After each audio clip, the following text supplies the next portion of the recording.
There is a particular kind of tired that sleep doesn't fix. You wake up after 8 hours. Nothing kept you up. No noise, no crisis, no reason.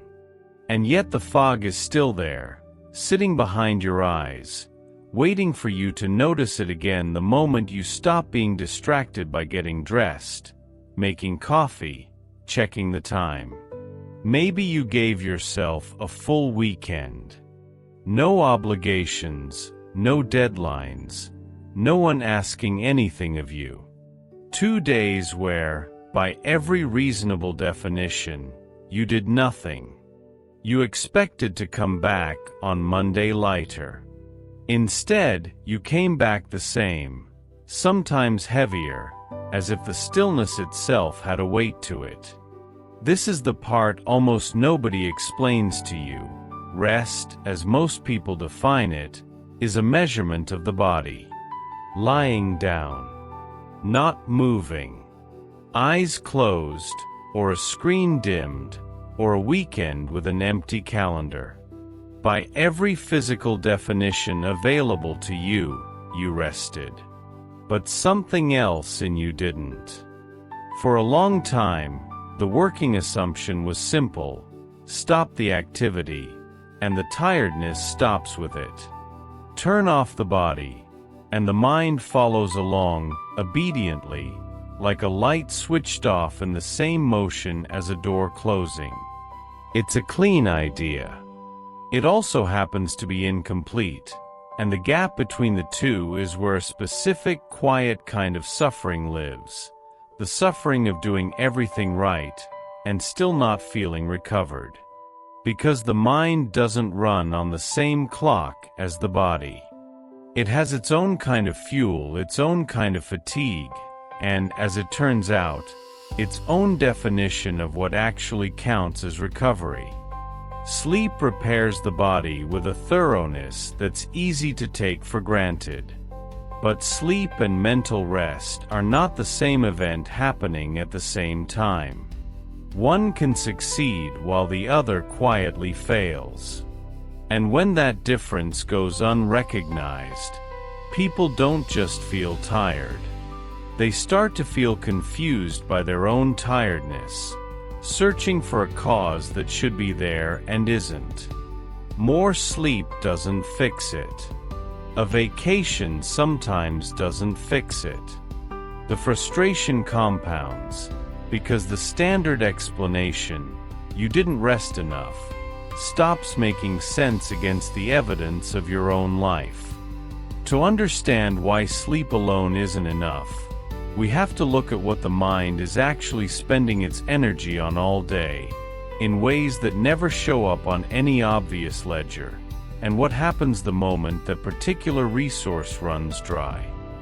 Every day, from the moment you wake up, something in you is already working, before you've lifted anything, walked anywhere, or made a single conscious decision to try. It's not your muscles. It's your attention.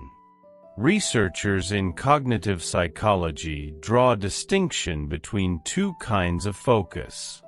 One is effortless, the kind that's pulled toward something naturally interesting, the way your eyes are drawn to movement or a sudden sound.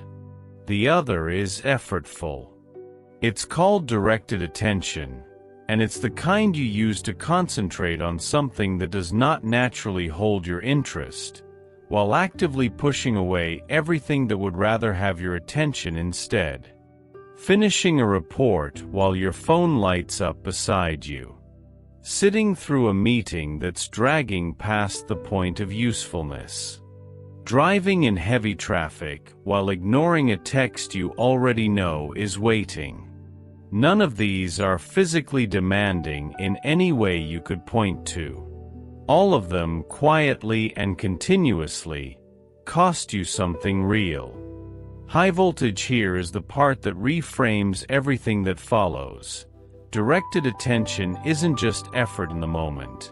It behaves like a finite resource, the way a muscle is finite. Psychologists Rachel and Stephen Kaplan, who first proposed this idea, found that this kind of attention doesn't just get used the way you use a skill.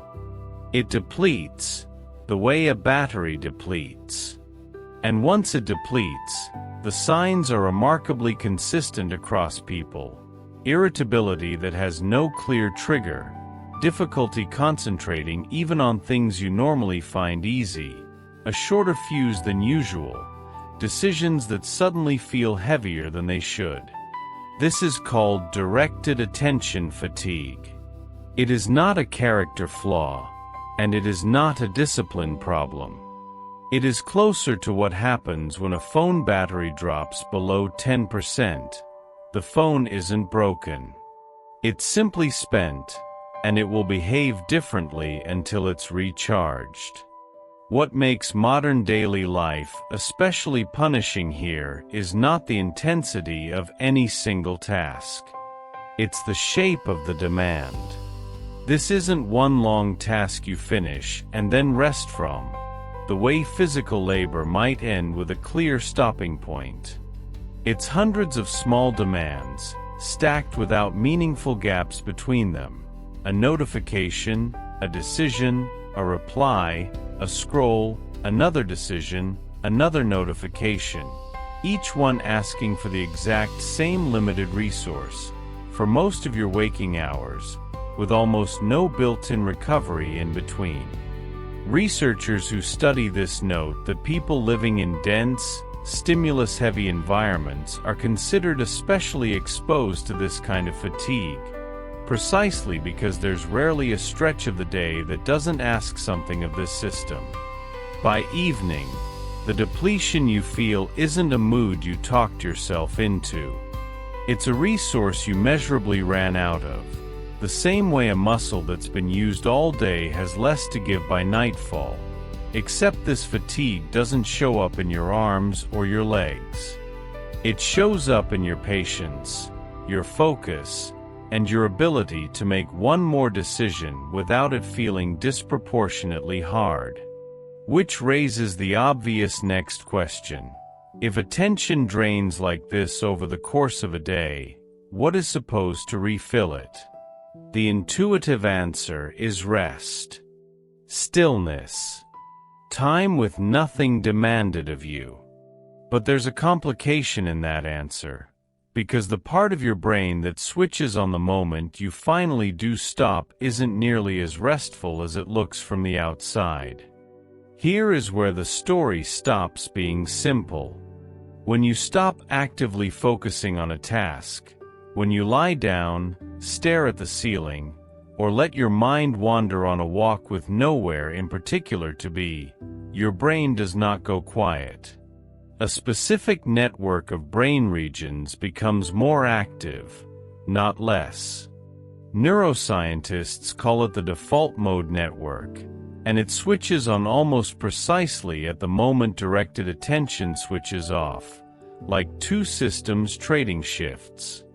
This network is responsible for some of the most distinctly human things the brain does. Remembering the past. Imagining the future. Thinking about how another person perceives you. Replaying a conversation from earlier in the day to check, again, whether you said the right thing. In theory, this handoff should be restorative. A softer, more associative kind of thinking, in contrast to the rigid goal-directed focus of the workday, the mental equivalent of finally being allowed to sit down. But research into this same network has uncovered something far less comfortable. It is strongly linked to rumination, the repetitive, looping replay of worries, regrets, and unresolved situations that never quite reach a conclusion. The brain region that becomes most active while you're technically resting is frequently the very same one running the exact loop that's keeping you from resting. This is why lying in bed at the end of the day so often fails to produce the recovery you were expecting. Your body has stopped. Your default network hasn't. It has simply changed what it's occupied with. from external focus to internal focus. And internal focus, left without direction, doesn't automatically default to calm. It defaults to whatever is still unresolved, the way a hand left idle will drift toward an old habit without being told to. The unfinished conversation. The email you still haven't answered. The moment earlier that didn't sit quite right. The one you've already replayed 4 times without meaning to. None of it needed an invitation to resurface. The instant your directed attention stepped aside for the day, the default network picked up exactly where it had left off, uninvited and unsupervised. So the mind is not malfunctioning when it refuses to quiet down at 11 at night. It is doing precisely what this network is built to do: self-reference, review, projection, just without an editor to redirect it somewhere gentler. The real question is what it costs to let that loop run, largely unchecked, for months or years rather than a single restless evening.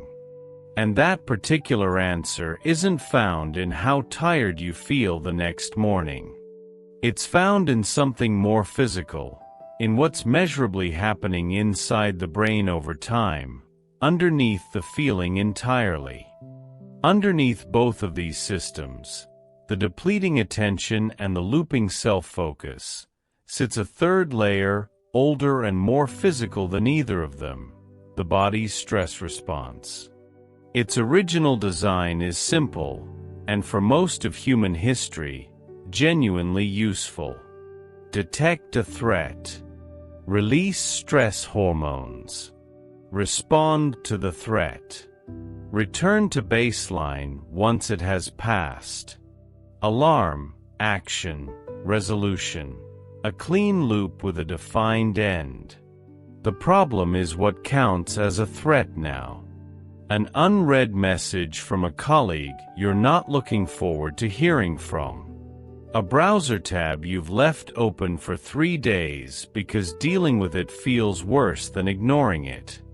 A financial concern with no immediate deadline, but also no expiration date. None of these resolve the way a physical threat once did, because there is no clear, visible moment where the danger has definitively ended. There's no equivalent of the predator leaving, the storm passing, the danger being confirmed gone. So the alarm doesn't fully reset.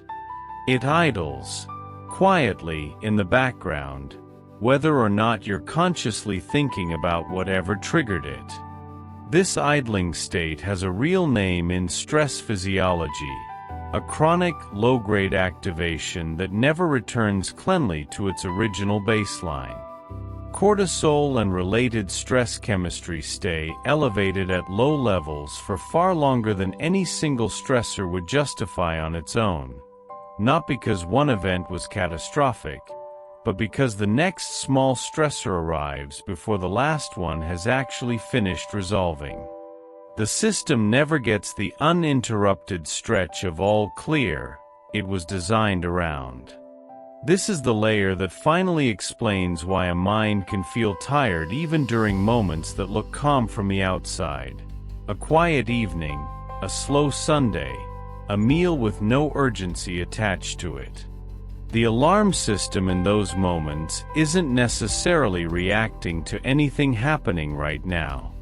It's often still running the tail end of a response to something from 3 hours ago, or 3 weeks ago. Chemically, the body doesn't always distinguish clearly between the two. And this is where the real stakes of the story start to surface.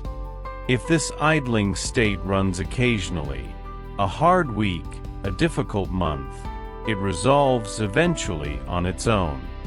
But if it runs for years without a genuine interruption, it stops being something you merely feel. It becomes something structural. This is the part of the story where the evidence stops describing how something feels, and starts describing what it does. Researchers studying long-term stress use a specific term for this accumulated toll: allostatic load. The cumulative physiological where that builds when the body's stress systems are activated repeatedly, across months and years, without enough genuine recovery time between each activation to fully reset. High voltage, and this where is not abstract, and not merely emotional. Studies measuring allostatic load against brain structure have found it associated with measurable changes in regions tied directly to memory, decision-making, and emotional regulation, including reduced structural integrity in areas of the prefrontal cortex, the very region responsible for the self-control, planning, and clear thinking a person needs most precisely when they're under pressure. This is the cruelest part of the mechanism, and it's worth sitting with for a moment. The prefrontal cortex is what helps regulate the stress response in the first place. It's the brake pedal. Under chronic strain, it's also one of the systems that deteriorates first, which means the very structure meant to manage stress becomes measurably less capable of managing it, the more it's asked to carry that weight without relief. Related research has found similar patterns around the hippocampus, a region essential to memory, where prolonged exposure to stress chemistry is linked to reduced volume over time, a physical shrinking tied to years of accumulated strain rather than any single bad day. Gemstone: the tiredness isn't in your head. It's changing what's inside it. To be clear, this isn't a claim about permanent, irreversible damage, and it isn't meant to alarm rather than inform. It's a claim about why this particular exhaustion tends to feel compounding rather than temporary, why it doesn't resolve the way ordinary tiredness does with a good night's sleep. It isn't one bad week stacked cleanly on another, each one closing before the next begins. It's a system that hasn't been given a real chance to fully stand down in a long time, and the evidence of that shows up structurally, in brain tissue, not only emotionally in mood. Which brings the story to the only question that actually matters from here forward. If the wear is demonstrably real, is the recovery also real? And if it is, what does it actually, concretely require, beyond simply resting more? If directed attention depletes like a resource, then restoring it should, in principle, be possible, the same way rest restores a muscle after exertion. The research on this is more specific than most people expect, and it quietly explains why so many activities that are supposed to feel restful end up failing to deliver anything close to recovery. Kaplan's original framework on attention recovery describes it not as a switch that flips instantly, but as a sequence, for stages the mind moves through, in a specific order, rather than all at once the moment you sit down. The first stage is simply letting go. It's allowing the leftover noise of the day, the unfinished thoughts, the low-grade worries, the mental to-do list that keeps rerunning, to pass through and fade on its own, without forcing it away or trying to solve it on the spot. This alone takes longer than most people are willing to give it, which is part of why so few people ever reach the stages that follow. The second stage is where directed attention itself is finally allowed to actually recover, not distracted by something new, not re-stimulated by another input, simply unused for a while, the way a muscle recovers by being left alone rather than by being worked differently. The third stage introduces something researchers call soft fascination, a kind of attention that requires almost no effort to sustain, because it isn't competing with anything. Moving water. Changing light through leaves. An open, uncluttered landscape. Attention that holds itself gently, instead of being gripped and directed by force the way concentration is. Only after these first three stages have had room to unfold does the fourth arrive, genuine restoration, where directed attention becomes available again at something closer to its full capacity, ready to be spent deliberately again rather than depleted further by accident. This sequence explains, with unusual precision, why scrolling a phone during a break so rarely delivers the relief it promises. It re-engages directed attention almost immediately, new information to process, small decisions about what to look at next, a fresh stream of stimulation, interrupting the sequence before the second stage has even had a chance to begin. It looks like rest from the outside. Structurally, inside the system that actually needs recovering, it functions closer to more work wearing the appearance of a break. It also explains something researchers have observed consistently. Time spent in natural low-stimulation settings is reliably linked to measurable improvements in attention and mood afterward, not because nature carries some unexplainable property, but because it happens to supply exactly the kind of effortless, softly engaging attention this four-stage recovery sequence was built around. It's worth saying plainly that not every researcher agrees on precisely how strong this evidence is, or exactly why it works as well as it appears to, but the pattern itself, across a wide range of studies, holds up. None of this demands a retreat, a drastic lifestyle change, or weeks away from ordinary life.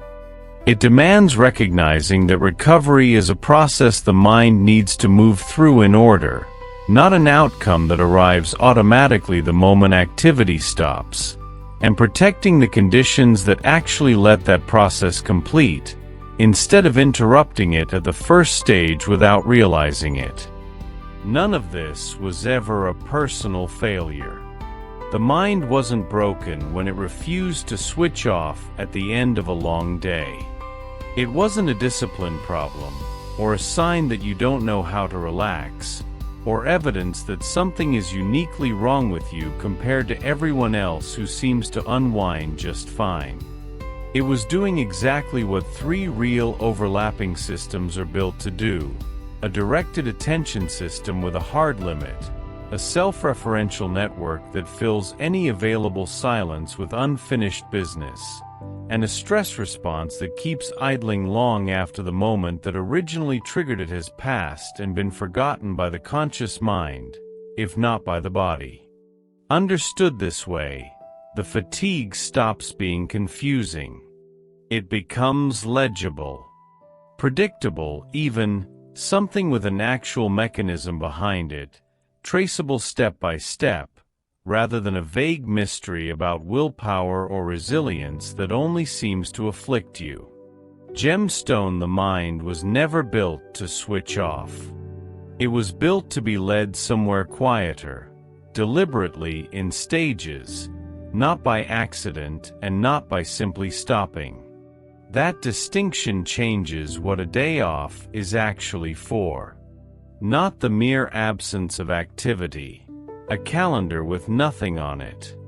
The presence of the right kind of activity instead, the letting go that has to happen first, the unforced attention that follows it, the soft fascination that finally gives an overworked system somewhere gentle to rest its attention, so it can complete a process that stillness alone was never going to finish on its own. Rest was never simply the reward for stopping. It's the result of doing one specific thing correctly, something almost nobody was ever explicitly taught, giving the mind somewhere real to go in the right order, instead of just asking it to stop and hoping that's enough.